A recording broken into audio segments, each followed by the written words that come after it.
Welcome to my channel. Thanks for watching. Video last వరకు చూడండి.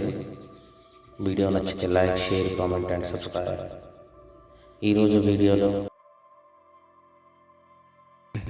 మహేశ్వర వైభవం.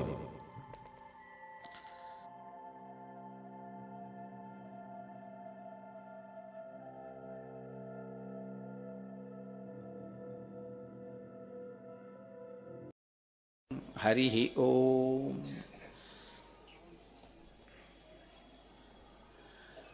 పరమేశ్వరుడికి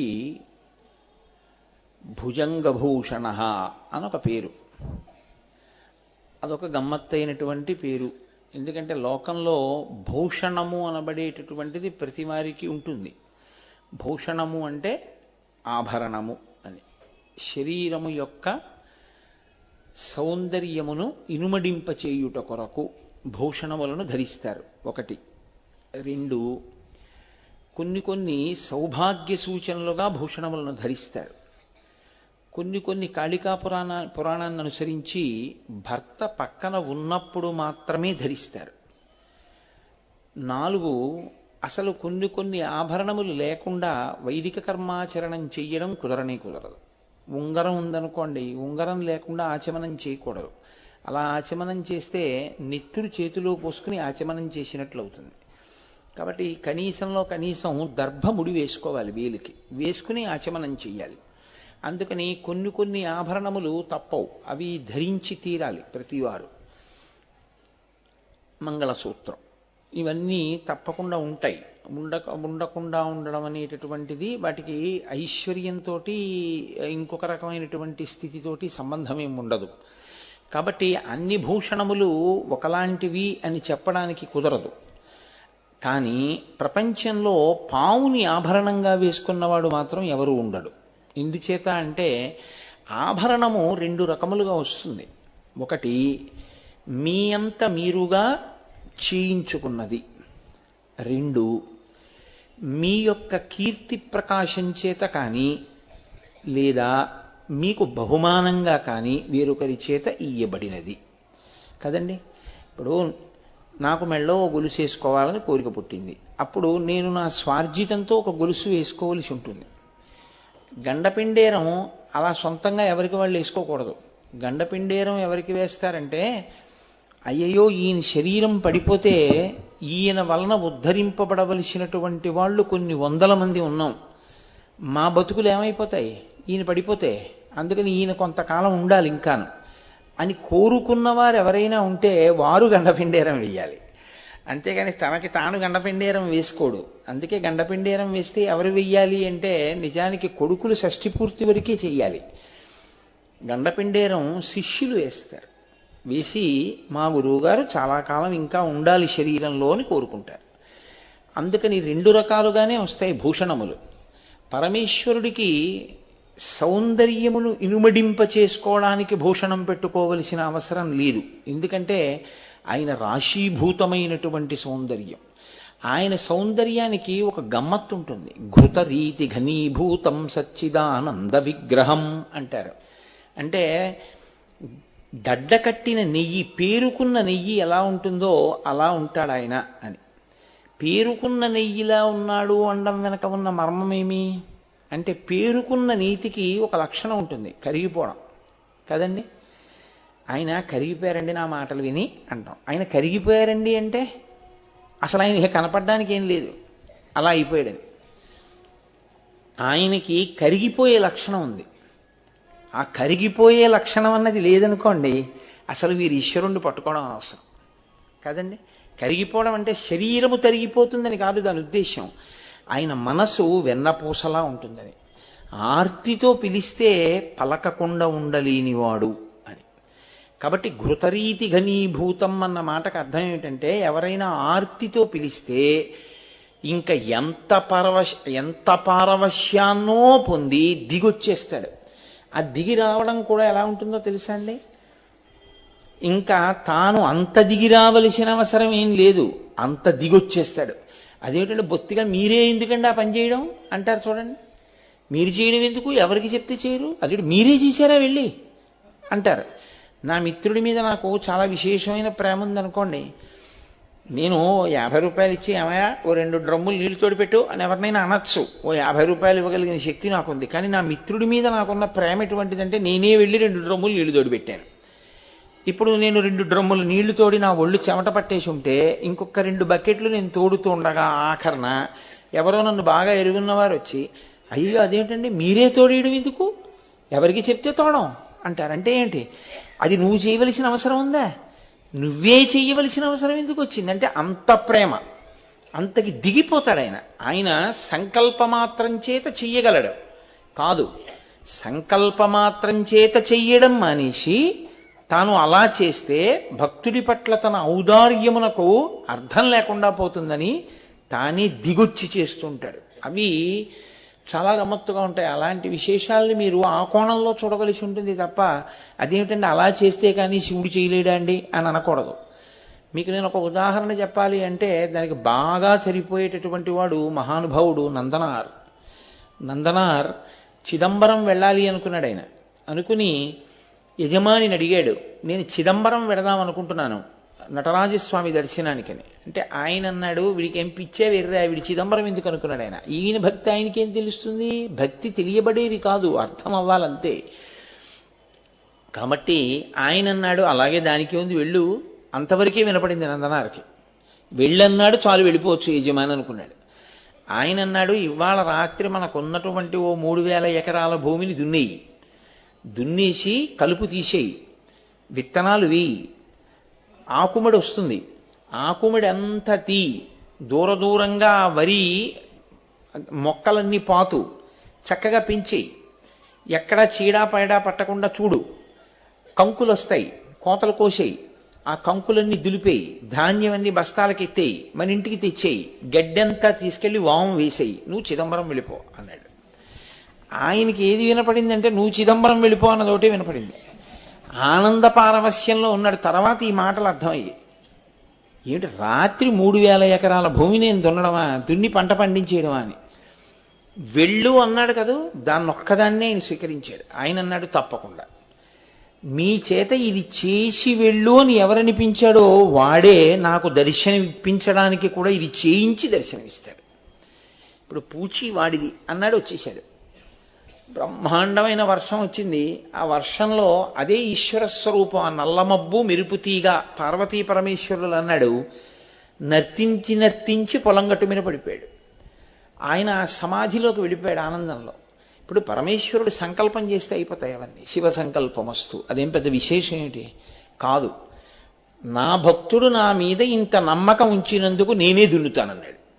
కైలాసం నుంచి ఆయన దిగొచ్చి ఆ పట్టుపంచ పైకి తీసి గోచి పోసి ఎగ్గట్టాడు. ధర్మం వృషభం ఉందిగా ఆయన దగ్గర, ఆ ఎద్దుని పిలిచి కామధేనువుని నాగలి కట్టాడు. తాను స్వయంగా దుక్కి దున్నాడు. పరమశివుడి యొక్క పాదాన్ని స్పర్శ కలిగితే ఆ పుడమి ఎంత పులకించిపోతుంది. మహానుభావుడు విఘ్నేశ్వరుడు విత్తనాలు చల్లాడు. పరమశివుడు అంత చేస్తుంటే ఊరుకుంటుందా? పార్వతీదేవి నీళ్లు తోడిపోసింది, పొలమంతా నీరు పట్టింది ఆవిడ. ఇప్పుడు సుబ్రహ్మణ్యుడు వచ్చాడు, ఆయన వచ్చి కలుపంతా తీసేశాడు, అక్కర్లేని మొక్కలు అంతే. బ్రహ్మాండమైనటువంటి బియ్యం పండేశాయి. ఒక ఎకరంలో ఏదో 7 బస్తాలో 10 బస్తాలో పండవలసింది 100 బస్తాలు పండేశాయి. నందీశ్వరుడు వచ్చాడు, కోతలు కోసేశాడు, ఆ ధాన్యం అంతా బస్తాలకు ఎత్తేశాడు, దాని మీద నందీశ్వరుడు ముద్ర వేసేశాడు. ఈ బస్తాలన్నీ బండికి ఎక్కించాడు, గడ్డంతా వామేసేశారు ప్రమదగణాలందరూను. పరమేశ్వరుడు అంతర్ధానం అయిపోయాడు. తెల్లవారేటప్పటికి అవన్నీ తీసుకెళ్లి ఆయనకి ఇచ్చేశారు యజమానికి. ఇదిగో బస్తాలన్నీ పెట్టేశాం, ఇన్ని బస్తాల పంట పండింది, చూసుకో అన్నారు, లెక్క పెట్టుకో వచ్చి. ఆయన తెల్లబోయాడు, ఇదేంటి నేనేదో పరిహాసానికి అన్నాను, ఇవన్నీ ఎవరు దున్నేశారు, ఎవరు కోసేశారు? ఆయన వచ్చి చూస్తే పడిపోయి ఉన్నాడు నందనారు. ఆయనకు అర్థమైంది, ఓ ఇతని భక్తికి పరమేశ్వరుడే వచ్చి వ్యవసాయం చేశాడు. ఆయన కాళ్ళ మీద పడి, ఈనాటి నుండి నువ్వు నా సేవకుడివి కావు, నీకు నాకు సగపాలు, నా తోడ పుట్టిన వాడితో సమానం అన్నాడు. ఆయనకి ఐశ్వర్యమా కావాలి? ఆయన నాకు శివదర్శనం చాలని చిదంబరం వెళ్ళిపోయాడు. సరే, ఆ తర్వాత చాలా కథ నడిచింది. అగ్నిహోత్రంలో ప్రవేశించమన్నారు, అగ్నిహోత్రంలోకి వెళ్ళాడు, అది పుష్పహారం అయిపోయింది. కాబట్టి భక్తుడి కొరకు ఈశ్వరుడు దిగొచ్చేస్తాడు. ఎంత దిగొస్తాడు? అంటే దాన్ని ఇంత దిగొస్తాడు అని చెప్పడం కుదరదు. ఎందుకొరకు దిగి రావాలి అంటే అది ఆయన యొక్క రూపము. అది బాహ్య సౌందర్యం అంటే బాహ్య సౌందర్యం కూడా. అంతఃసౌందర్యం అంతులేని అంతఃసౌందర్యం. ఆయన చాలా బాగుంటాడు, అందరినీ మోసం చేస్తాడు, ఏమిటి ఉపయోగం? ఆయన పైకంత అందంగా ఉండకపోవచ్చు, జగత్తునంతటిని ఉద్ధరిస్తాడు. పరమాచార్య స్వామి వారు బాహ్యంలో ఎంత అందంగా ఉన్నారు అన్నది ఏ మూర్ఖుడు చూడ్డం, ఆయన అంతఃసౌందర్యమే కదా చూస్తారు. అలా పరమేశ్వరుడు ఘృతరీతి ఘనీభూతం సచ్చిదానంద విగ్రహం. ఆయన సత్తు చిత్తు ఆనందమైనటువంటి వాడు. అంతటి మహానుభావుడు ఆర్తితో ఎవరైనా పిలిస్తే కరిగిపోయేటటువంటి స్వభావం ఉన్నవాడు. అటువంటి పరమేశ్వరుడు ఆయన యొక్క అందాన్ని పెంచుకోవడానికి ఇప్పుడు కొత్తగా ఆభరణం ఒకటి ఆయన పెట్టుకోవలసిన అవసరం లేదు. లేదా ఎవరో ఇస్తే వాళ్ళ ప్రీతి కాదనలేక తాను పుచ్చుకోవాలి. ఎవరిచ్చిన లోకంలో సర్పదానం చేయడానికి అటువంటి వ్రతం లేదు కదండి. సర్పదానము అని వ్రతం ఒకటి ఉంటే అది మీరు నేను కూడా చెయ్యాలి, ఎప్పుడో అప్పుడు చెయ్యొచ్చు. కానీ దానిలో ఉండే ఇబ్బంది ఏమిటో తెలుసా అండి? ప్రతిగ్రహీత ఉండడు. సువర్ణదానం చేస్తున్నాం వచ్చి పుచ్చుకుంటారు, రజిత దానం చేస్తున్నాం పుచ్చుకుంటారు, లవణదానం పుచ్చుకుంటారు, పుస్తకదానం పుచ్చుకుంటారు, భూదానం పుచ్చుకుంటారు, కన్యాదానం సరే.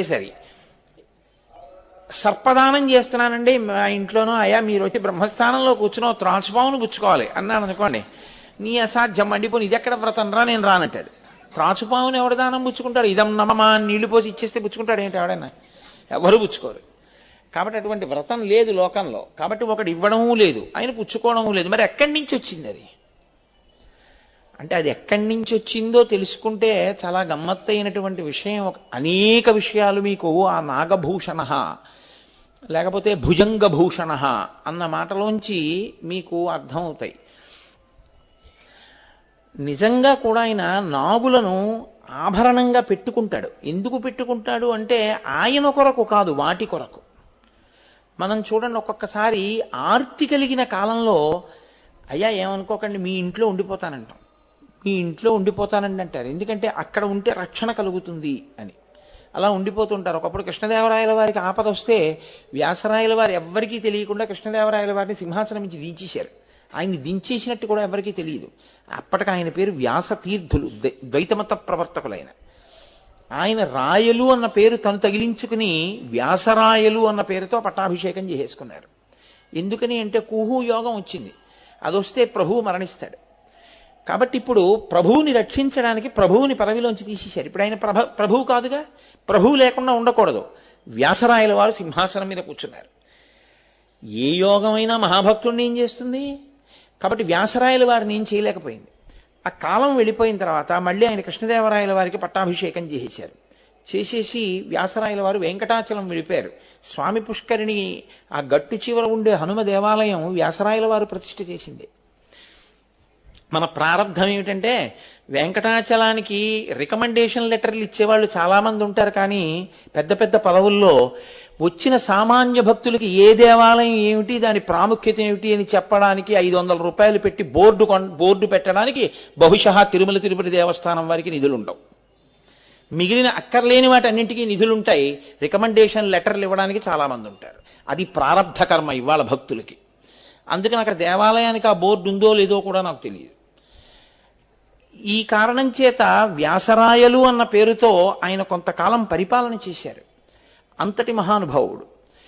కాబట్టి తలుచుకుంటే సంకల్ప బలం చేత మృత్యువుని గట్టెక్కించగలిగినటువంటి సమర్థత కలిగినటువంటి మహాపురుషులు ఉంటారు లోకంలో. పావుని దానం పుచ్చుకోవడం కానీ పావుని ఒంటి మీద వేసుకోవడం కానీ ఎవ్వరూ చేయరు. ఎవ్వరూ ఎందుకు చెయ్యరు అంటే ఒక్కటే కారణం, పాము మృత్యువునకు సంకేతం. అందుకే పావుని మనం చూశామా అన్నది ప్రధానం కాదు, పాము మనని చూసిందేమో అన్న అనుమానంతో సగం చచ్చిపోతాడు. పాము చూసిందో చూడలేదో తెలియదు, అక్కడ పడుకుంది, ఈయన చూశాడు, వెళ్ళిపోయాడు. వెళ్ళిపోయిన వాడు ఏమంటాడంటే పాము నన్ను చూడలేదండి, నన్ను చూడలేదు అనుకుంటున్నాను, అది పడుకుంది, నేను వచ్చేసాను దూరం నుంచి చూసి అంటాడు. కానీ మంత్రించిన చోళ్ళు తెచ్చి ఇల్లంతా చల్లుకుంటాడు. ఎందుకో తెలుసా? అనుమానం, అది చూసిందేమో అని.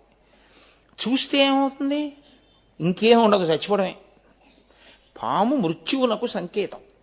అందరూ మృత్యువుకి భయపడతారు. లోకంలో మృత్యువునకు భయపడనటువంటి వాడు ముక్త పురుషుడు. మృత్యువునకు భయం లేకుండా పరమానంద స్థితిలో శరీరాన్ని హోమం కింద మృత్యువునకు అప్పజెప్పేసేవాడు ఎవరుంటాడో, ఆఖరణ ఊపిరి ఆగిపోతుంటే ఓ ఇది ప్రకృతి పరిణామం, పడిపోతోంది శరీరం అని అప్పజెప్పగలిగినటువంటి ధృతి కలగాలి అంటే వాడు ఎంతో భక్తి తత్పరుడై, ఎంతో జ్ఞానమును పొంది, ఎంతో శివానుగ్రహాన్ని పొందినవాడైతే తప్ప అలా వెళ్ళడు. ఎందుకో తెలుసా అండి? ఎప్పుడూ ఏడుపు అనేటటువంటిది తప్పని శరీరాలే ఉంటాయి లోకంలో. మీరు చూడండి, ఏ శరీరాన్ని మీరు తీసుకోండి, ఏడవకుండా ఉంటుంది అని మీరు చెప్పడం కుదరదు. సాధారణంగా ఏమంటామంటే ఇది దీన్ని చంపుతుందని ఇది ఏడుస్తోందండి. అసలు అరణ్యంలో ఇది ఎక్కువగా ఉంటుంది, ఒకదాన్ని ఒకటి చంపేయడం అన్నది. అరణ్యంలో ఎప్పుడూ చంపబడనిది అంటూ ఉంటే సింహం ఒకటి, దాన్ని ఇంకో జంతువు చంపదు. అలాగని సింహం ఏడవదని మీరు అనుకుంటున్నారా? అది ఏడుస్తుంది, దానికి కాల్లో ఏదో దిగుతుంది, ఏడుస్తుంది. అది సింహం కూడా ఏడుస్తుంది. ఏడవనిది ఏదుంది చెప్పండి? ఏడవని శరీరాలు ఎందుకుంటామంటే శరీరాన్ని అంతకుముందు వదిలేటప్పుడు ఏడుస్తూ వెళ్ళాడు, ఆఖరి పనిది. దానికి కొనసాగింపు తర్వాత శరీరం. ఏడుస్తూ ఎడతాడు. నవ్వుతూ అప్పచెప్పాడు అనుకోండి, నవ్వుతూనే ఉండడానికి శరీరం లేదు కాబట్టి ఎప్పుడూ నవ్వుతూ ఉండే శివుడిలో కలిసిపోతాడు. అంతే తేడా శాస్త్రంలో. కానీ ఆ సాధన రావడం చాలా కష్టం. ఆ సాధన తెలియాలంటే ఎప్పుడు లోపలి ఆనంద స్వరూపం తెలియాలి, శివుడు తెలియాలి. శివుడు తెలియాలంటే శివానుగ్రహం ఉండాలి, లేకుండా తెలియడు. అది కలిగిందనుకోండి నవ్వుతూ వెళ్ళిపోతాడు.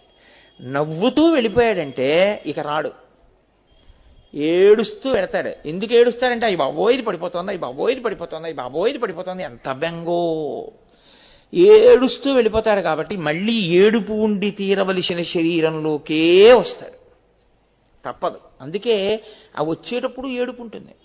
ఎంత టెన్షన్ అండి. భార్య ఆ ప్రసూతి గదిలో ఉంటే బయట భర్త గారు ఎన్ని మొక్కులు మొక్కుకుంటూ తిరుగుతూ ఉంటాడు.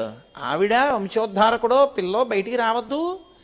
ఆవిడ మృత్యువు యొక్క ద్వారము దగ్గర నిలబడి వెనక్కి వస్తుంది తల్లి. ఎంత మహాత్యాగం చేస్తే ఈ శరీరాలు నిలబడ్డాయి. తల్లి అనుగ్రహం లేకపోతే ఈ శరీరాలు ఎక్కడున్నాయి? కాబట్టి ఏడుపు అనేటటువంటిది అంతర్లీనంగా ఉండిపోవడానికి కారణం ఏమిటంటే పూర్తి చేయడం ఏడుపుతో. అందుకే మీరు చూడండి, మన సంప్రదాయంలో సనాతన ధర్మంలో విషాదాంతములు చేయరు నాటకాలు. ఏ కథని కూడా విషాదాంతం చేయరు. ఎందుకు చేయరో తెలుసా అండి? విషాదాంతము మళ్ళీ రావడానికి గుర్తు. అందుకే విషాదాంతముగా దేన్ని పూర్తి చేయరు, అన్నీ కూడా ఆనందంతో పరిసమాప్తం చేస్తారు. సాధారణంగా ఏం చేస్తారంటే కళ్యాణంతో పూర్తి చేస్తారు. కళ్యాణంతో పూర్తి చేశారు అంటే గుర్తు ఏమిటంటే జీవబ్రహ్మైక్య సిద్ధి, శాంతికర కళ్యాణము అంటారు. ఓ పెద్ద కార్యం చేశారనుకోండి, ఆఖరణ కళ్యాణం చేసేస్తారు. కళ్యాణం చేసేసారు అంటే జీవబ్రహ్మైక్య సిద్ధి, ఒకటైపోయింది అని గుర్తు. అసలు పెద్ద సాధన ఎక్కడ అంటే ఇది నేను కాదని నిజాన్ని పట్టుకోవడం వల్ల సంతోషంగా వెళ్ళిపోగలగాలి. కానీ ఏ భయం లేనివాడైనా ఉంటాడేమో కానీ మృత్యు భయం లేనివాడు లోకంలో ఉండడు. నే చచ్చిపోతానని భయం నాకేం లేదండి అనాలి అంటే ఒకే ఒక్క కారణానికి అనాలి తప్ప రెండో కారణం లేదు. ఏ కారణానికి అనాలో తెలుసా అండి? చచ్చిపోయేది ఇది తప్ప నాకు చావు లేదండి అన్న జ్ఞానం వచ్చినవాడు ఒక్కడే ఆ మాట అనాలి.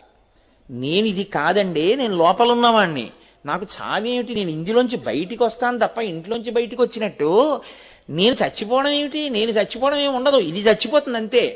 నేను ఎప్పుడూ ఉంటాను, ఏడవడానికి నాకు ఏమిటి భయం, ఎందుకు ఏడవడం, నేనేం ఏడవలసిన అవసరం నాకేం లేదు, నేను ఎప్పుడూ ఉంటాను, నేను ఉండకపోవడం ఏమిటా అన్నవాడు ఎవడుంటాడో వాడికి ఏడుపేం రాదు. వాడు అలాగే ఉంటాడు సంతోషంగా. ఇది పడిపోతుంటే అవును తెలుసు కదా, ఇంట్లోంచి బయటకు వచ్చాను, సినిమా హాల్లోంచి బయటకు వచ్చాను, సభలోంచి బయటకు వచ్చాను, గుళ్ళోంచి బయటకు వచ్చాను, ఇందులోంచి బయటకు ఎడతానని తెలుసు ఇప్పుడు బయటకు ఎడుతున్నాను, ఈశ్వరుడు ఆజ్ఞ అయింది వెళ్తున్నాను. అంత మాత్రం చేత నేను లేకుండా ఏం పోను. ఇంట్లోంచి బయటకు వస్తే నేను లేకుండా పోయానా? సభలోంచి బయటకు వెడితే నేను లేకుండా పోయానా? ఇందులోంచి బయటకు వెళ్ళినా నేను లేకుండా పోనన్నవాడు ఇంట్లోంచి బయటకు వచ్చినప్పుడు ఎంత నవ్వుతూ వస్తాడో ఇందులోంచి బయటికి వెళ్ళినప్పుడు అంత నవ్వుతూ పెడతాడు. అంత నవ్వుతూ వెళ్ళాడు కాబట్టి వాడి ఏడవడానికి శరీరం పుచ్చుకోకూడదు, కాబట్టి వాడికి రాడు. అదే శివానుగ్రహం. కాబట్టి ప్రపంచమంతటినీ ఆవహించినది ఏదుందో అది మృత్యుభయం. నాకు డబ్బు లేదన్న భయం లేదు, పిల్లలు వృద్ధిలోకి రాలేదన్న భయం లేదు, ఆరోగ్యం లేదన్న భయం లేదు, తిన్నది జీర్ణం కాదన్న భయం లేదు. మృత్యు వచ్చేస్తుందేమో అని భయం. ఎవరినన్నా చూడండి, ఏ కష్టం లేకపోయినా దేనికి ఏడుస్తాడంటే అయ్యి బాబోయ్ చచ్చిపోతానేమోనండి. అందుకే కొంతమంది భయం ఎక్కడి వరకు ఉంటుందో తెలుసా అండి? ఆయనకి 70 ఏళ్ళు అని చెప్పడానికి భయపడతాడు కొంతమంది. నాకు 70 అంటే అబ్బో పెద్దవారు మీరు అన్నాం అనుకోండి, అవును ఏమైంది నాకు పెద్దరికం వచ్చిందండో, 70 వచ్చింది పెద్దవాడి అయిపోయాను అంటే ఇంకా పడిపోయే సమయం కూడా వచ్చేసింది అంటున్నాడు వీడేమో అని వాడు వయసు చెప్పడానికి భయపడుతుంటారు. ఎంత అజ్ఞానం అది! అలా వయసు చెప్తే పడిపోతావా? వయసు చెప్తే పడిపోయే మాట అయితే వయసు చెప్పనంత మాత్రాన్ని ఉండిపోయారు ఆ లోకంలో అందరూ. పడిపోయిన తర్వాత ఎలాగో పడిపోతుంది, నీ డేట్ ఆఫ్ బర్త్కి కుడి చేతి పక్క డేట్ ఆఫ్ డెత్. పడిపోయేది ఎలాగో పడిపోతుంది అన్నవాడికి భయం ఏముంది? వీడంటే పడిపోతుందా లేకపోతే ఉండిపోతుందా? ఏమీ లేదని ధైర్యంగా ఉంటాడు. కాబట్టి అందరిది మృత్యుభయం, ఆయనకు అసలు ఆ భయశబ్దం లేదు. భయశబ్దం ఎందుకు లేదో తెలుసా అండి? ఆయనే ఆత్మ, అదే మీరు కూడా, అదే నేను కూడా. కానీ భయం ఎందుకు వచ్చిందంటే జీవుడన్న భావన చేత వస్తుంది. ఈ మాయ ఆయన ఎత్తాలి, ఎత్తి కాదు నువ్వు శివుడవే అని ఆయన మనకు అనుభవంలోకి తేవాలి. అది ఆయన అనుగ్రహం. ఆయన అనుగ్రహించాడా అంతే, వస్తుంది ఆ ధైర్యం. కాబట్టి ఆయన మృత్యుంజయ, ఇది చెప్పడానికి ఆయన పావుల్ని ధరిస్తాడు.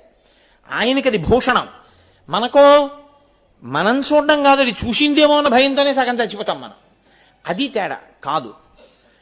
నిజంగా కూడా లోకంలో పావులకి ఒక పెద్ద ఉపద్రవం వచ్చింది. వాటికి వచ్చిన ఉపద్రవం ఏమిటో తెలుసా అండి? వాటికి ఒక శరీర స్థాయిలో, అంటే ఏదో స్థూలంగా ఒక ఉపాధి స్థాయిలో వచ్చిన ఉపద్రవం కాదు, మొత్తం పావులే చచ్చిపోవలసిన విషయం ఒకటి వచ్చింది. అందులో కొన్ని పావులు మాత్రమే బతుకుతాయి, మళ్ళీ కొన్ని పావులు బతకడానికి వీలు లేదు. ఎందుకు వీలు లేదు అంటే తల్లి శాపమే ఉంది వాటికి. వినతా కద్రువ ఆ తోకకి చుట్టుకోవడం మహాభారతం మొట్టమొదటే ప్రారంభం, ఆది పర్వంలోని. అక్కడ తల్లి శాపం చేత పడిపోతామేమో అని భయం ఉంది కొన్నింటికి. అందుకని కాదు, వాసుకి మొదలైన వాళ్ళు తల్లి మాట వినని వాళ్ళు. అందుకని వాళ్ళకి మేము చచ్చిపోతామన్న భయం ఉంది. చచ్చిపోతామన్న భయం ఉండడం వల్ల వాళ్ళు ఏం చేశారంటే బ్రహ్మగారి దగ్గరికి వెళ్ళి అడిగారు, ఎలా తీరుతుంది మాకు ఈ భయం అని. మీ చెల్లెలు జరత్కారుని తీసుకెళ్లి జరత్కారుకి ఇచ్చి వివాహం చేయండి అన్నారు. అప్పుడు సరే వాళ్ళిద్దరికీ వివాహం చేయడం వల్ల ఆ జరత్కారు రక్షించాడు, జనమేజయ సర్పయాగంలోకి వచ్చి వీళ్ళని కాపాడాడు. కానీ వీళ్ళకి మృత్యుభయం పోలేదు. ఎందుకు పోలేదో తెలుసా అండి? జనమేజయ సర్పయాగంలో అయితే బతికారేమో, కానీ ఈ పావుల్ని ఆహారంగా లక్షణం పెట్టుకున్నవాడు ఒక ఆయన ఉండిపోయాడు. ఆయనే గరుత్మంతుడు. ఆయన పని ఏమిటి అంటే పావుల్ని తినడమే పనిగా ఉంటాడు ఆయన. అంటే దాని అంతరార్థం వేరనుకోండి, బాహ్యంలో ఆయన పావుల్ని తింటాడు. కాబట్టి ఎంత పెద్ద పాము కనపడితే ఆయనకు అంత సంతోషం. వాసుకి చాలా పెద్ద పాము. ఎంత పెద్ద పాము అంటే ఆయననే చుట్టారు మందర పర్వతానికి, చుట్టి క్షీరసాగర మథనం చేశారు. ఈ వాసుకి ఒకానొకప్పుడు ఒక అరణ్యంలో తిరుగుతున్నాడు. గరుత్మంతుడు చూశాడు.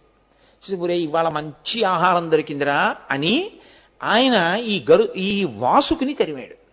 తరిమి వాసుకుని తన రెక్కలతో కొట్టి తన వాడి ముక్కుతో గాడ వేసి కాలికున్న గోళ్లతో పొడిచి హింసించి చంపే ప్రయత్నం చేశాడు.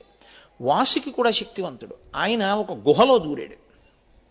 ఒక గుహలో దూరి శరీరాన్ని లోపలికి పెట్టి పడగనొకదాన్ని పైకి పెట్టి పడగ మీద మణుల యొక్క కాంతులన్నింటినీ కూడా పైకి వెదజల్లాడు.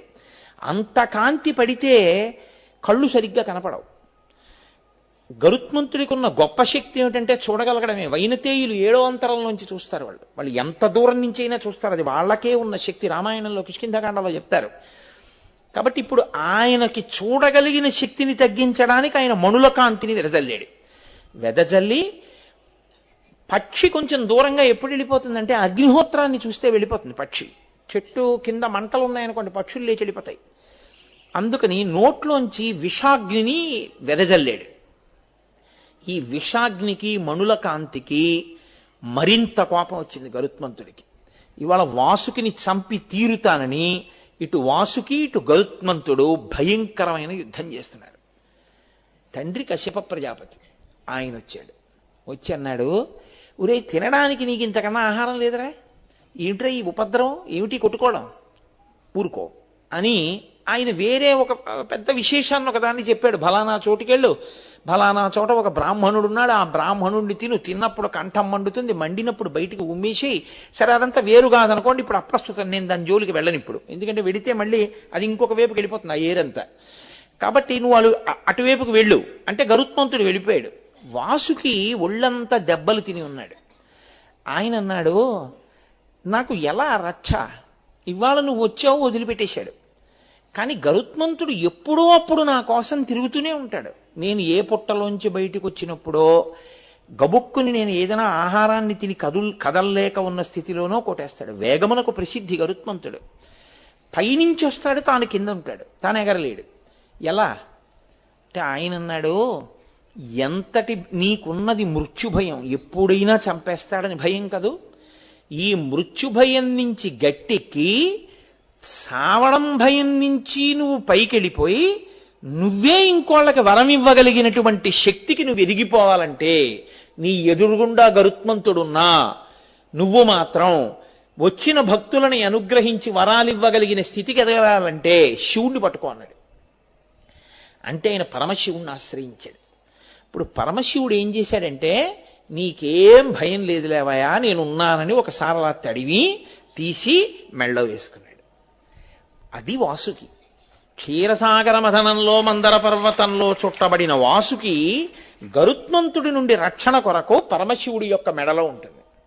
ఇప్పుడు ఆయన మెడలో ఇలా పడగ విప్పి ఉండగా శ్రీ మహావిష్ణువు మీకు కబురు చెప్పమన్నారు అని గరుత్మంతుడు వచ్చినా అది ఇలా పడగ విప్పే ఉంటుంది. ఎందుకని అంటే శివసన్నిధిలో భయం లేదు. ఇప్పుడు దానికి ఎంత భయం లేకుండా పోయిందో తెలుసా అండి, ఆయన హాలాహలం తాగుతుంటే అగ్నిహోత్రాన్ని తాగుతున్నా అది కందను కూడా కందలేదు, కిందకు కూడా వదలలేదు. అంటే శివుణ్ణి పట్టుకున్న వాళ్ళ స్థితిలా ఉంటుంది. ఆయన ఇంకో వరం ఇచ్చాడండి. శివుణ్ణి పట్టుకోవడం అంటే ఒక అందుకు పట్టుకుంటే ఎంత దూరం వెడుతుందో చూడండి ఆయన అనుగ్రహం అంటే. అది శివానుగ్రహం అంటే. అందుకే లోకంలో శాపవాక్కు ఒకటి ఉంటుంది. ఏమిటో తెలుసా అండి ఆ శాపవాక్కు, నీకు శివభక్తి లేకుండుగాక అని శపిస్తారు. ఐశ్వర్యభంగం అయిపోవాలంటే, వీడు ఐశ్వర్యం చేత చాలా ఉద్ధతితో ప్రవర్తిస్తున్నాడంటే నీ ఇంట జిల్లేడు చెట్టు పుట్టుగాక అంటారు. ఇంట జిల్లేడు చెట్టు కానీ పుట్టిందా ఆ ఇల్లు సర్వనాశనం అయిపోతుంది. ఇంకా ఆ ఇల్లు కొన్నాళ్ళకి జిల్లేడు చెట్లు పెంచితే ఆ ఇంట ఎవ్వరూ నివాసం ఉండకుండా పైన ఉన్నటువంటి ఆచ్ఛాదన రూఫ్ పడిపోయి మొండిగోడలతో నిలబడిపోతుంది ఆ ఇల్లు అని. నీ ఇంట జిల్లేడు చెట్టు పుట్టుగాక ఐశ్వర్యభంగం, నీకు శివభక్తి లేకుండుగాక ఆత్మోద్ధరణ ఉండదు. కాబట్టి శివభక్తి అంత ముఖ్యం ప్రతివాడికి. శివభక్తి లేకపోతే వాడి ఆత్మకి వాడు ఉద్ధారకుడు కాలేడు, వాడు పైకి రాలేడు. అందుకే చేతులారంగ శివుని పూజింపడేని అంటారు పోతన గారు. కాబట్టి ఇప్పుడు ఆయన పరమశివుడు మృత్యుభయం నుంచి తప్పుకోవడానికి వాసుకి ఆశ్రయిస్తే ఆయన అన్నారు, నువ్వు ఏ స్థితికి వెడతావో తెలుసా, ఎక్కడకొచ్చి నిన్ను గరుత్మంతుడు కొట్టి ప్రాణభయాన్ని కల్పించాడో అక్కడికే వెళ్ళిపో, ఏం భయం లేదు.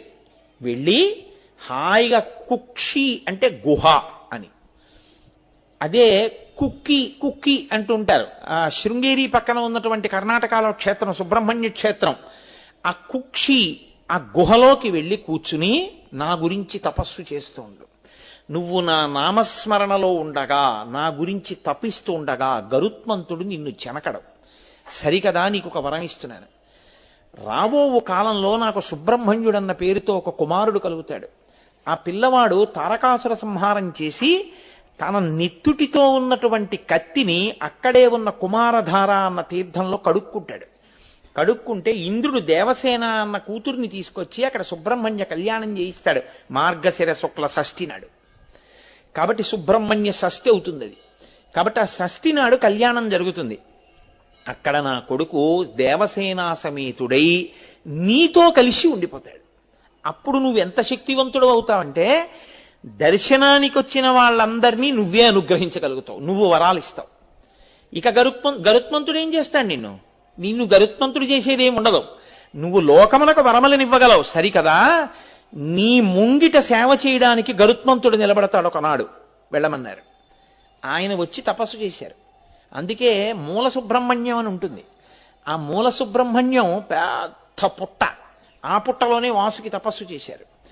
తపస్సు చేస్తే సుబ్రహ్మణ్యేశ్వర స్వామి వారి యొక్క ఆవిర్భావం అయిన తర్వాత ఆయన తారకాసుర సంహారం చేసి నెత్తుటితో ఉన్న కత్తిని ఆ కుమారధారలో కడుక్కున్నారు. కడుక్కున్న తర్వాత ఆయన దగ్గరికి వచ్చి ఈ వాసుకి బ్రహ్మాది దేవతలు స్తోత్రం చేశారు, మీ నాన్నగారు వరం ఇచ్చారు, మీరు ఇక్కడ వెలియాలి అని. అంటే ఆయన అంగీకరించారు, నేను ఇక్కడ ఉంటాను అని. అప్పుడు పరమేశ్వరుడు తన మాట నిజమైంది, తన భక్తుడికి తానిచ్చిన వరం నిజమైంది, తన కొడుకు తన మాట నిలబెట్టాడు. పరమ సంతోషంతో వాసుకి ఏ శివుణ్ణి ఆశ్రయించాడో ఆ శివుడు వాసుకి ఇప్పుడు అడగకపోయినా నువ్వు ఉన్న చోట నేను ఉంటాను లేవయ్యా అని ఆయన కూడా బయలుదేరి వచ్చేశారు. అందుకే మీకు కుక్షి క్షేత్రంలో ఎలా ఉంటుందో తెలుసా అండి? శివలింగం ఉంటుంది, కుక్కీలింగం అంటారు. శివుడు ఉంటాడు, శివుడి మీద పడగలు పెట్టి ఆదిశేషుడు ఉంటాడు. ఎందుకుంటాడు అంటారేమో, అహిర్భుజ్ఞ అని పేరు శివుడికి. అహిర్భుజ్ఞో దిగంబర అని చదువుతున్నాం కదా. ఆదిశేషుడికి వహించగలిగిన శక్తి ఉంది. సాధారణంగా లోకంలో పడగకి మోయగలిగిన శక్తి ఉండదు. పాము పడగ దేన్నైనా బరువులు మోయడానికి పనికొస్తుందని చెప్పడానికి పనికొచ్చే తల కాదది, అది బరువులు మొయ్యదు. మీరు ఎక్కడైనా పాము తల మీద బరువు పెట్టి మోయించడం, లేకపోతే అదేదైనా బరువును మోసుకుంటూ వెళ్ళిపోతుండడం పడగ మీద మీరు ఎక్కడా చూడరు. మరి ఆదిశేషుడు తన పడగలతో ఈ భూమండలాన్నంతటినీ ఎలా మోస్తున్నాడు అంటే, పాతాళలోకమునందు ఉన్నటువంటి ఆదిశేషుని యందు ఈ భూమి కదలకుండా నిలబెట్టడం కోసమని ఆదిశేషుడు తన పడగల మీద భరించగలిగినటువంటి శక్తిగా ఆదిశేషుని యందు ప్రవేశించాడు పరమేశ్వరుడు. ఎందుకు ప్రవేశించాడు అంటే, ఒకనాడు తనకి అల్లెత్రాడయ్యాడు త్రిపురాసుర సంహారంలో. అందుకని అహిర్భుజ్ఞ అంటే ఆదిశేషుని యందు ప్రవేశించి ఈ భూమి కదలకుండా పట్టుకోవడంలో ఆయన పడగలకి అంత శక్తినిచ్చాడు. అందుకే ఆదిశేషుడు శివప్రవేశం వలన అంత మహాజ్ఞాని అయి ఉత్తరోత్తర కాలమునందు ఆయన పతంజలి రూపంలో వచ్చి మహాభాష్యము అన్న పేరుతో మహాగ్రంథాన్ని వెలయించాడు. మూకశంకరులు మూక పంచశతిలో దాని మీద మహాభాష్య వ్యాఖ్య అంటూ పెద్ద స్తోత్రమే చేశారు. కాబట్టి పరమేశ్వరానుగ్రహం అహిర్భుజ్ఞుణ్ణి చేసి ఆదిశేషుని పడగలకి మోయగలిగిన శక్తినిచ్చింది. కాబట్టి శివశక్తి తన యందుండి ఇంత స్థితిని పొందినవాడు కాబట్టి ఈ శివలింగం మీద ఆదిశేషుడు పడగలు పట్టుంటాడు. ఈయన అనుగ్రహమే నన్ను భూమిని మోసేట్టు చేసింది. ఈ అనుగ్రహంతో నేను ఈయనకి పడగలు పట్టి నా ఛత్రాన్నై నేను సేవ చేసుకుంటానని ఆదిశేషుడు పడగలు పడతాడు. పడగల కింద కుక్షిలింగం ఉంటుంది. ఇప్పుడు ఈ ఆదిశేషుడి పడగల మీద వాసుకి ఉంటాడు. ఎందుకని? శివుణ్ణి ఆశ్రయించిన వాడు ఎంత శక్తిని పొందగలడో చూపించడానికి ఆదిశేషుడి కన్నా పైన వాసుకి ఉంటారు. ఈ వాసుకి పైన సుబ్రహ్మణ్యేశ్వరుడు ఉంటాడు. అయితే వాసుకి ఊపిరిలోంచి విషం వస్తుంటుంది, ఎప్పుడు విషం వస్తుంది. కాబట్టి మీరు లోపలికి వెళ్ళడం కుదరదు. కుక్షిలో లోపలికి వెళ్ళడం కాదు, గుడి తలుపులు చాలాసేపు వేసున్న తర్వాత తలుపులు తీస్తే ఎదురుగుండా కానీ వెడితే రోగము సంప్రాప్తిస్తుందేమోనని భయం చాలామందికి ఏమి అదే చెప్తారు. అందుకే కుక్షి క్షేత్రంలో ఏం చేస్తారంటే గరుడ స్తంభం ఉంటుంది ఎదురుగుండా. ఈ గరుడ స్తంభం ఏం చేస్తుందంటే వాసుకి విడిచిపెట్టినటువంటి విషజ్వాలల్ని విరిచేస్తుంటుంది. అందుకని ఆ సేవ చేసుకోవడానికి నించుంది గరుడ స్తంభం తప్ప ఇప్పుడు వాసుకిని ఏమీ చేయలేకపోయాడు. ఎందుకని? శివలింగం ఉంది కింద, పరమశివుడు ఉన్నాడు. పరమశివుడున్న కారణం చేత వాసుకి గరుత్మంతుని వలన భయం లేకుండా పోయింది. అక్కడ వాసుకి ఏం చేస్తాడో తెలుసా అండి? అత్యద్భుతమైనటువంటి ఉపకారం చేస్తాడు. ఈశ్వరుడికి నివేదన అయిన తర్వాత అక్కడ ఉండేటటువంటి అర్చకులు అన్నం తింటారు. అర్చకులు అన్నం తిన్న తర్వాత మిగిలిపోయినటువంటి విస్తళ్ల మీద దొల్లడం ఒక సేవ అక్కడ. అది ఎన్నో సంవత్సరాల ముందు బుక్ చేసుకుంటారు. బుక్ చేసుకుంటే ఆ బ్రాహ్మణులు అక్కడ ఉన్న అర్చకులు భోజనం చేసి విడిచిపెట్టేసిన విస్తళ్ళు వేస్తే దాని మీద దొల్లి వాళ్ళ భక్తి విశ్వాసాలతో అనారోగ్యం నుంచి బయటకు వస్తారు, చర్మ వ్యాధులు పోతాయని. అందుకే మీరు కుక్షిలో ఎప్పుడైనా లైన్లో దర్శనానికి క్యూలో నించుంటే అటు ఇటు చూస్తే, జాగ్రత్తగా పరికించి చూస్తే, ఏదో 4 బస్సుల్లో ఓ ఊరు వాళ్ళే వెళ్ళిపోయి నించుంటే వాళ్ళే ఉంటారు అటు ఇటు, అది వేరు విషయం. మీరు ఏ ఒక్కరో వెళ్ళి నిలబడితే మీ ముందు, మీ వెనక, మీ పక్కన చాలామంది రకరకాల చర్మ వ్యాధిగ్రస్తులు నిలబడి కనపడతారు. ఎందుకో తెలుసా అండి? అక్కడ వాసుకి శక్తి అటువంటిది. ఆయన సుబ్రహ్మణ్యుడు కలిసి ఆ కుమారధార యందు స్నానం చేస్తే చర్మ వ్యాధులు పోగొడతారు. అందుకే అక్కడికి వెళ్ళి స్నానం చేస్తుంటారు. అక్కడికి వెళ్ళి ఆ విస్తరాకులు మీరు దొల్లుతారు. అక్కడ సుబ్రహ్మణ్యేశ్వర స్వామి వారి అనుగ్రహం అండి. ఎదర వస్తోందిగా మార్గశీర్ష శుక్ల షష్ఠి. ఆ మహానుభావుడు కనపడి చెప్పాడు, దేవాలయాన్ని నిర్వహించేటటువంటి వ్యక్తులకి, ప్రధానుడికి కల్లో కనపడి చెప్పాడు, మీరు నాకు నైవేద్యం పెట్టడానికి ఎప్పుడూ లోటు రాకుండా అక్షయ పాత్రని పంపిస్తున్నాను. ఆయన గుడి పక్కనే వెడుతుంటుంది ఒక తీర్థం. తీర్థము అన్నదానికి అర్థం ఏమిటి నేను మీకు పూర్వం ఒకసారి చెప్పాను. అందులో స్నానం చేస్తే యజ్ఞం చేసిన ఫలితం వేస్తారు, దానికి తీర్థం అని పేరు. కాబట్టి అక్కడే వెడుతుంది. ఆ తీర్థంలో ఉన్నాయి అక్షయ పాత్ర. నాకు సేవ చేసినప్పుడు దర్పణం చూపిస్తారు, దర్పణం దర్శయామి అని. ఆ అద్దం అక్కడ ఉన్నాయి, గుడి పక్కన కొట్టుకొచ్చి వరదలో వెళ్ళి తెచ్చుకోమన్నారు. ఆయనకి నిన్న రాత్రికి అలా వచ్చింది. ఆయన ఇవాళ పొద్దున్న స్నానం చేసి గుడి దగ్గరికి వచ్చి చూశాడు, ఇంత వరదలో నిలబడతాయా అని. ఖచ్చితంగా దేవాలయం పక్కనే ఉన్నటువంటి తీర్థం వరద కింద వెళ్ళిపోతుంటే ఆ వరదలో కొట్టుకుపోకుండా అక్కడే నిలబడి కనపడ్డాయి, నీటి మీద తేలుతూ ఒక దర్పణం, ఒక అక్షయ పాత్ర. ఇప్పటికీ ఉన్నాయి కుక్షి సుబ్రహ్మణ్య క్షేత్రంలో. చిత్రం ఏమిటో తెలుసా అండి? అన్నం వండి ఈశ్వరుడికి నైవేద్యం పెట్టే ముందు అక్షయ పాత్రకి నైవేద్యం పెట్టి తీసుకెళ్లి నైవేద్యం పెడతారు దాన్ని. యథార్థంగా అవి ప్రవాహంలో వచ్చాయి కుక్షి తీర్థంలో. కాబట్టి అందుకే వాసుకి ఎక్కడ తపస్సు చేశాడో ఆ మూల సుబ్రహ్మణ్యాన్ని దర్శనం చేయకుండా సుబ్రహ్మణ్యుడు వెలిసినటువంటి సుబ్రహ్మణ్యాన్ని ఒక్కదాన్ని చూసి వచ్చేస్తే కుక్షి సుబ్రహ్మణ్యం వెళ్ళిన ఫలితం మీ ఖాతాలో వేయనన్నాడు ఈశ్వరుడు. మీరు ఎక్కడ వాసుకి తపస్సు చేశాడో అక్కడికి వెళ్ళాలి. అందుకే మూల సుబ్రహ్మణ్యం అని గుళ్ళోకి వెళ్ళి తలుపులోంచి బయటికి వెడితే, సరే మనందరం చాలామంది వెళ్ళాం కలిసి, వేరే విషయం అనుకోండి. ఆ తలుపులోంచి వెడితే అక్కడ మూల సుబ్రహ్మణ్యం ఉంటాడు. తెలియని వాళ్ళ కోసం చెప్తున్న మాట నేను. కాబట్టి ఆ మూల సుబ్రహ్మణ్యాన్ని దర్శనం చేసుకుని వస్తారు. అంత గొప్ప స్థితిని వాసుకి పొందాడు అంటే దేనివల్ల పొందాడు? కేవలం ఈ శివానుగ్రహం. అందువల్ల ఆయన నాగభూషణుడయ్యాడు. అంటే నన్ను పట్టుకున్న వాళ్ళు ఎవరుంటారో వాళ్ళకి మృత్యుభయం తీరిపోవడం కాదు, అనుగ్రహించగలిగిన శక్తి పొందుతారు నాలా. ఇంత స్థితిని ఇవ్వగలను. ఇది చెప్పడానికి ఆయన భుజంగభూషణో భర్గో గిరిధన్వీ గిరిప్రియ. ఆయన భుజంగభూషణుడయ్యాడు. కాదు కాదు, పూర్వం మణినాగము అని ఒక నాగం, చాలా పెద్ద పాము. ఆ పాముకి ఒక లక్షణం ఉండేది, అది నమ్మింది శివుణ్ణి. దానికి ఇదే భయం, గరుత్మంతుడు కొట్టుకుపోతాడని. ఎందుకంటే మనం చూడండి, మంచి పచ్చడి వంకాయలు వచ్చాయి మార్కెట్లోకి, చాలా పెద్ద పెద్ద ఆకుపచ్చ వంకాయ, ఒక్క కన్నం లేదు అన్నారు అనుకోండి, ఓ ఎన్నాళ్ళైందో పచ్చిపులుసు తెచ్చేయండి 4 కిలోలు, పెరుగు పచ్చడికి వాటికి ఉంటాయి, ఫ్రిడ్జ్లో పడేద్దాం అని అందరూ వెళ్ళిపోయి ఆ కొట్టు మీదే పడిపోతారు. అలా బాగా చక్క అలాంటి పాములంటే అవి ఎక్కడున్నాయో అని ఆలోచించి మరీ పెడతాడు గరుత్మంతుడు. అందుకని ఆ మణినాగం ఏం చేసేదంటే బయటికి వస్తూ ఉంటే పుట్టలోంచి శివ శివ శివ శివ శివ శివ శివ శివ అంటూ వచ్చేది. అది శివనామం చెప్తూ తిరిగి శివనామం చెప్తూ ఆహారం తీసుకుని శివనామం చెప్తూ పుట్టలోకి వెళ్ళిపోయేది. అది ఒక రోజున శివనామం చెప్తూ వెళ్ళిపోతోంది. వెళ్ళిపోతుంటే చూశాడు గరుత్మంతుడు. చూసి దొరికిందిరా అని దాన్ని కొట్టబోయాడు. అది నిర్భయంగా పాకుతూ శివ శివ శివ శివ అంటూ వెళ్ళిపోతుంది. పరమేశ్వరుడు, ఆయనకి తెలియందే ఉండండి, ఆయన సర్వజ్ఞ, ఆయనకు అన్నీ తెలిసి ఎక్కడేం జరుగుతుందో. ఎప్పుడూ నా పేరు చెప్పే అలవాటు ఉన్నటువంటి మణినాగాన్ని గరుత్మంతుడు కొట్టబోతున్నాడు. ఆయన వెంటనే నందీశ్వరుణ్ణి పిలిచి అన్నాడు, వెళ్ళి రక్షించన్నాడు. నంది ఒకడు శివుడు ఒకడు కాడు, అందుకే వాళ్ళ మధ్యలోకి వెళ్ళాం.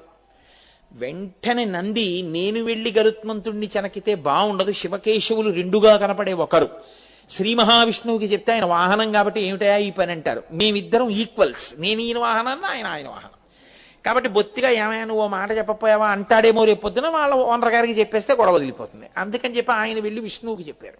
శివాజ్ఞ, మణినాగాన్ని రక్షించమంటున్నారు, గరుత్మంతుడు తరుగుతున్నాడు. ఆయన వెంటనే గరుత్మంతుడిని పిలిచి వెనక్కిరా అన్నాడు. అంటే మంచి కోపంతో తరుగుతున్నాడు కదండి, ఇది నా ఆహారం, ఆహారాన్ని దూరం చేయకూడదు అంటూ తరిమాడు. ఆహా, నేను పిలిచినా రామే, నీ శక్తి క్షీణించుగాక అన్నారు విష్ణువు. పడిపోయింది కింద గరుత్మంతుడు. మణినాగం నిర్భయంగా శివ శివ శివ శివ అంటూ వెళ్ళి దాని ఆహారం అది తీసుకుని ఆయన పక్క నుంచే వెళ్ళిపోయి పుట్టలోకి వెళ్ళిపోయింది. అప్పుడు ఆయన ఆలోచించాడు, అరేరే, నేను ఇలా అయిపోవడానికి కారణం ఈ మణినాగాన్ని తరిమాను. శ్రీ మహావిష్ణువు కబురు చేశారు, నేను వినలేదని అప్పుడు క్షమార్పణ చెప్పి ప్రార్థన చేశాడు. విష్ణువు శక్తినిచ్చారు. ఈయన వెళ్ళి శ్రీ మహావిష్ణువు పాదాల మీద పడి, ఈశ్వరా నాకంత శిక్ష వేస్తారా అన్నాడు. అంత శిక్ష వేయడానికి కారణం నేను వేసింది కాదు, శివాజ్ఞ. అది శివశివ శివశివ అంటూ తిరుగుతుంది, నువ్వు తరమబోయావు. ఆయన వెంటనే కబురు చేశారు. కాబట్టి నందీశ్వరుడు వచ్చాడు, నీ శక్తి అందుకు తీసేశాను. శివాజ్ఞ పరిపాలించవలసిందే అందరం. కాబట్టి శివశివ శివశివ శివశివ అనుకున్న మణినాగం బతికిపోయింది ఆయన అనుగ్రహంతో. ఏది సంతతము ఆయన్ని ధరించిందో అది ఆయనకి భూషణం కాదండి. భూషణం అంటే ఏంటి? ధరింపబడినది భూషణం కదా. ఇప్పుడు నేనేదో ఈ ద్రాక్షహారం వేసుకున్నాను, అప్పుడు నాకు అది భూషణం, నేను ధరించాను కాబట్టి. అది నన్ను ధరించింది. ఎలా?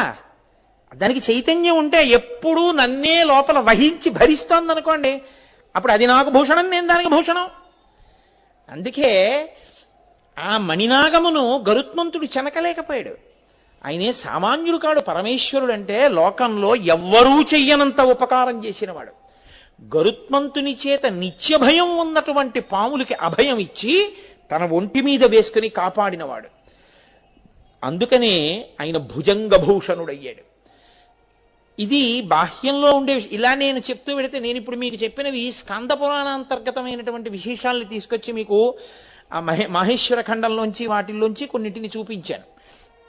ఇలా నేను ఎన్ని తీసుకొచ్చి చూపించినా అనంతము, వాటికి ఏం అంతు ఉండదు, ఎన్నైనా చెప్తాం. ఆదిశేషుడు ఆయన కాలికి గజ్జెగా ఎందుకు అవుతాడు అని ఒక విషయం ఉంది. ఇప్పుడు అది నేను చెప్పడం మొదలెడితే భుజంగ భూషణతో సరి నాకేమో ఇదేంటి హాఫ్ అన్ అవర్ లెఫ్ట్ అని బెల్ కొట్టడానికి టైం దగ్గరికి వచ్చేసింది. ఇంకా 2 రోజులు ఉంది, పూర్తి అయిపోవాలి సిలబస్ కదా. అందుకని ఆయన భుజంగ భూషణం, ఆయన భుజంగమును ధరిస్తాడు. కాదు కాదు, భుజంగం అన్న మాటకి ఒక అర్థం ఉంది. భుజంగం అంటే ఏమిటో తెలుసా అండి? పాము, పైకి అర్థం. పాముకి ఒక లక్షణం ఉంటుంది, మీరు చూడండి. ఏదైనా కదిలిందనుకోండి అంతా కదులుతుంది. ఇప్పుడు నేను లేచాను అనుకోండి, నా శరీరం అంతా కదులుతుంది. పాముకున్న లక్షణం ఏమిటో తెలుసా అండి? కనీస కదలిక లేకుండా కొంత శరీరం ఉండిపోయి కదలికతో కొంత శరీరం ఉంటుంది. ఒక పెద్ద పాము ఉందనుకోండి, 10 మీటర్ల పాము, అది చుట్టుకు పడుకుంది. ఓసారి నాకు అలా దర్శనం ఇచ్చాడు ఈశ్వరుడు. నా అదృష్టం బతికిపోయాను అనుకోండి ఆ రోజుల్లో. మీరు పరిహసించవలసిన విషయం అనుకుంటున్నారా? ఏ సామాన్యంగా బతికి బట్ట కట్టాను అనుకుంటున్నారా? నేను కటిక చీకట్లో హెడ్ లైట్ వేసుకోవడం మర్చిపోయి వెళ్ళిపోయాను స్కూటర్ మీద. తీరా దగ్గరికి వెళ్ళేటప్పటికి అలా చూస్తే ఏదో పెద్దది పడుకున్నట్టు అనిపించింది. ఆ రోజుల్లో నేను సామర్లకోటలో పనిచేసేవాడిని. ఆ పక్క పొదల్లోంచి అక్కడ నల్లత్రాసు ఉంటుంది అని చెప్పేవారు మా వాళ్ళు. అయ్యి బాబాయ్, పాము కాదు కదా అని లైట్ వేసాను. ఇంకా పామేది? దాని మీది నుంచి ఎక్కేయలేక వెళ్ళలేక ఏం చేస్తున్నానో తెలియని స్థితిలో కుడికాలతో బ్రేక్ తొక్కాను స్కూటర్కి. 2 కాళ్ళు స్కూటర్ మీద నిలబడి కూర్చోడానికి, కారు కాదుగా, ఎడంకాల కిందకు వచ్చింది. అది వెంటనే చుట్టుకున్న చుట్టలో ఇలా అడ్డంగా రోడ్డుకున్నటువంటి శరీరం వెనక్కి తీసింది. పడగ ఇలా ఇలా ఇలా ఇలా వెనక్కి వచ్చి ఇలా విప్పింది. చక్కగా పాదం అక్కడే ఉంది, ఎడం పాదం. హెడ్ లైట్ కాంతిలో మెరిసిపోతోంది. ఇలా పైకెత్తి చూసింది, ఇలా కిందకి చూసింది. ఏమో ఈశ్వరుడు ఏమన్నాడో తెలియదు మరి, కొట్టకు అని ఉంటాడు శివాజ్ఞ. అది తలదించి వెళ్ళిపోయింది అటువైపు. అది వెళ్ళిపోయింది, నేను వెళ్ళిపోయాను. కానీ నేనేం చోళ్ళవి చల్లించుకోలేదు. ఎందుకనంటే అది కొట్టేయాలి అంటే అప్పుడు నాకు ఎవ్వరూ లేరిహ, నన్ను రక్షించగలిగిన వాళ్ళు. చక్కగా కొట్టేయచ్చు. కానీ అది ఎందుకో ఇలా తలెత్తి చూసింది, కిందకి చూసింది, వెళ్ళిపోయింది. బహుశా వీడు నన్ను చంపుదాం అనుకున్నవాడు కాడు, ఏదో పొరపాటునొచ్చాడు. వీడిని నేను ఎందుకు చంపాలనుకుందో ఏమో, ప్రాణభిక్ష పెట్టి వెళ్ళిపోయింది. ఈశ్వరుడు వీడేదో శివాలయ పునర్నిర్మాణంలో 30 రోజులు ఉపన్యాసాలు అవి చెప్పవలసిన అవసరాలు కొన్ని ఉన్నాయనుకున్నాడో ఏమో, ఉంచేశాడు. కాబట్టి ఆనాడు అది కరవలేదు.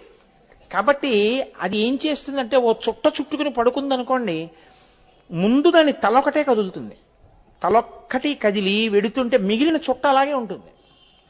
చుట్టంతా ఏం కదిలిపోద్ది దానికి, ఏదో పులి పరిగెడితే లేచిపోయినట్టు, ఏనుగు పరిగెడితే ఒళ్ళు లేచిపోయినట్టు లేచిపోద్ది దానికి. మిగిలిన చుట్ట అలాగే ఉంటుంది. కొంత భాగాన్ని బయటికి వస్తుంది. ఆ తర్వాత అది వెళ్ళిపోదాము అనుకుంటే మాత్రం అలా కదిలి కదిలి కదిలి కదిలి కదిలి కదిలి వెళ్ళిపోయిన తర్వాత చిట్ట చివర తోక భాగం కదిలి వెళ్ళిపోతుంది. ఆ చుట్ట అలా విప్పుకుంటుంది, విప్పుకుని విప్పుకుని విప్పుకుని విప్పుకుని కదులుతుంది. అప్పుడు మొత్తం పాము కదులుతుంది. లేకపోతే ఒక్కొక్కసారి అక్కడ వరకే వెళ్ళి మళ్ళీ వెనక్కి వచ్చి ఇచ్చేది, చుట్టంతా కదలదు. అది కాలము యొక్క స్వరూపం. కాలము భూత భవిష్యత్ వర్తమాన అని 3 కింద కదిలిపోతూ ఉంటుంది. చుట్టొక్కటి చుట్టుకు పడుకుంటుంది పాములాగే. అది భూతకాలముగా తినేస్తుంది కొన్నింటిని. గడిచిపోయిన కాలంలో మా నాన్నగారు, మా అమ్మగారు, మా తాతగారు, మా అక్కయ్య గారు అందరూ పడిపోయారు. భవిష్యత్, ఆ భవిష్యత్తులో కూడా తింటుంది, వర్తమానమునందు తింటూ ఉంటుంది. కాలరూపంగా కదులుతుంది. ఆ కదలికకి చుట్టలు చుట్టుకున్నటువంటి ఆ పాము యొక్క శరీరం, ఆ కదలికని కాలం అంటారు. కాలమునకున్న లక్షణం ఏమిటంటే పాపపుణ్య ఫలితములనిచ్చుట, శరీరములనన్నిటినీ పడగొట్టివేయుట. అన్నీ కాలంలో పడిపోతాయి. అటువంటి కాలమునకు అందరూ పడిపోతే కాలమునకు, కాలునికి, కామమునకు లొంగక కాలుణ్ణి కాముణ్ణి కూడా నియంత్రించిన వాడెవడో వాడు భర్గ. అందుకని ఆయనకి అది ఆభరణం. అది ఆయన చెవి పక్కన ఇలా పడగ విప్పు ఉంటుంది, కానీ ఆయన ఇలా నిర్భయుడై ఉంటాడు. ఎందుకని అంటే ఆయన ఆ కాలుణ్ణి ఇటు కాముణ్ణి వశం చేసుకున్నవాడు. ఇది చెప్పడానికి ఆయన భుజంగభూషణ కాదు. భుజంగం అన్న మాట ఎందుకు వాడారో తెలుసా అండి? భుజంగం అంటే భుజం, అది వక్రయత, ఒకలా కాకుండా ఎప్పుడూ కూడా చలతీతి ఇది భుజంగ. వంకరటింకర్లగా నడిచేటటువంటి అలవాటు దేనికుందో దానికి భుజంగం అని పేరు. పాముకి నిలువుగా వెళ్ళడం ఎప్పుడూ రాదు. పాము ఎప్పుడు ఇలా వంకరటింకరగానే వెడుతుంది.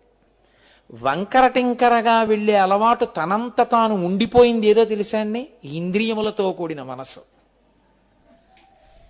ఇంద్రియాలు, మనసు తనంత తాను ఇప్పుడు కూడా లేస్తూనే సుప్రభాతం చేసుకుందాం, చక్కగా పూజ చేసుకుందాం, ఈ లోకాన్నంతటినీ మన కుటుంబంలా చూసుకుందాం, ఎవరి డబ్బు గురించి మనం ఆశపడద్దు, ఈశ్వరుడికి నైవేద్యం పెట్టి తిందాం, సూర్యోదయానికి లేచిపోదాం, అలా అంటుంది ఏమిటి? అలా ఏమందో. మనసు, ఇంద్రియములు ఎప్పుడు వంకరటింకరగా తిరుగుతాయి. కుటిలం చరతీతి ఇది భుజంగ. భుజం కుటిలం చరతీతి. కుటిలం అంటే వంకరటింకరగా తిరుగుతుంది. ఈ వంకరటింకర తిరుగుడంతా దేనివల్ల అలవాటైందంటే ఈ ఇంద్రియములతో సుఖములను అనుభవించడానికి అలవాటు పడి ఈ మనసు ఎప్పుడు వంకరటింకర తిరుగుడే తిరుగుతుంది తప్ప తిన్ననైనటువంటి నడక దీనికి రాదు. ఇలా తిన్ననైన నడక రానటువంటి మనసుని ఈశ్వరుడి దగ్గర పెట్టేస్తే ఆయన దాన్ని భూషణ మెడలో వేసుకుంటాడు. ఆ మనసుని ఆయన స్వీకరించి ఆయనే శరణాగతి చేసిన వాడి మనసుని నడిపించగలిగినటువంటి బాధ్యతని తాను స్వీకరించి మిమ్మల్ని తనకి ఆభరణంగా ఆయన స్వీకరించేస్తాడు. అందుకని ఆయన భుజంగభూషణ. ఏమండి, మరి మేము గతంలో చేసిన పాపాలు మీరు ఒక్కటే జ్ఞాపకం పెట్టుకోండి. మీకు ఒక్కసారి భగవద్భక్తి కలిగి ఆర్తి కలిగిన తరువాత ఎలుగెత్తి త్రికరణ శుద్ధిగా మీరు పిలవడం మొదలుపెట్టిన తరువాత కూడా మిమ్మల్ని క్షమించి ఉదారుడై మిమ్మల్ని ఉద్ధరించి మీకు పలకకపోతే మీరు ప్రార్థన, పశ్చాత్తాపము, ప్రాయశ్చిత్తము ఈ మాటలకి వాంగ్మయంలో చోటు ఉండదు. ఇక ప్రార్థన అసలు నేను ఎందుకు చెయ్యాలి? నేనేదో పాపం చేశాను, ఏమీ కుదరదు, ఇప్పుడు నేను మారానంటే కుదరదు, అవి అనుభవించు అని ఈశ్వరుడు అన్నాడు అనుకోండి. అప్పుడు నేను ఇప్పుడు మారడానికి అసలు ఎందుకు సాధన చేయడం, ఎందుకు ఇప్పుడు ప్రయత్నం చేయడం? నేను ఎలాగో నేను చేసినవన్నీ అనుభవించాలి, ఇప్పుడు చేసినవి ఎప్పుడో అనుభవంలోకి వస్తాయి.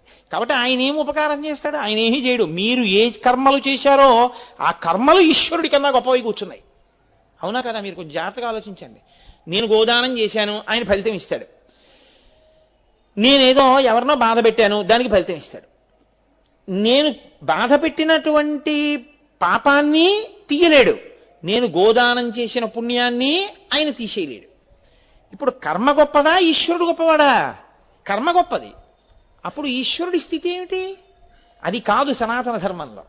మీకొకసారి పశ్చాత్తాపం కలిగి త్రికరణ శుద్ధిగా మీరు ఈశ్వరుణ్ణి ప్రార్థిస్తే అది ఘృతరీతి ఘనీభూతం దయాళువై పాపమునకు ఇవ్వవలసిన భయంకరమైన ఫలితాన్ని బాగా తగ్గించేసి ఇచ్చేస్తాడు. అంత తగ్గించి ఇవ్వగలిగినటువంటి కృపకి, ఆ స్థితికి మహానుభావుణ్ణి ఇప్పటికైనా మారి మనం ఆయన పాదాలు పట్టుకుందాం అనుకుంటాం. పుణ్యాన్ని ఎందుకు తీసేయడం? అది ఉన్నా కూడా మీరు అనుభవించడానికి శరీరంలోకి రావాలి. కాబట్టి ఇప్పుడు పుణ్యము లేదు, పాపము లేదు, అనుభవించడానికి ఏమీ లేకపోతే రావడం ఎందుకు? ఎత్తి మెళ్ళబడేసుకుంటాడు. ఇంత పాపపు నడవడి కలిగిన వాడిని ఆయనకు ఆభరణం అయిపోయాడంటే, ఒకప్పుడు పాపపు నడవడి, ఇప్పుడు ఆయన మెళ్ళో ఉంటే ఆరాధనీయము. అది ఆ వాసుకి మీకు అనుగ్రహప్రదాత అయిపోతాడంతే జీవుడు, ఆ స్థితిని పొందేస్తాడు. ఇది చెప్పడానికి ఆయన భుజంగభూషణ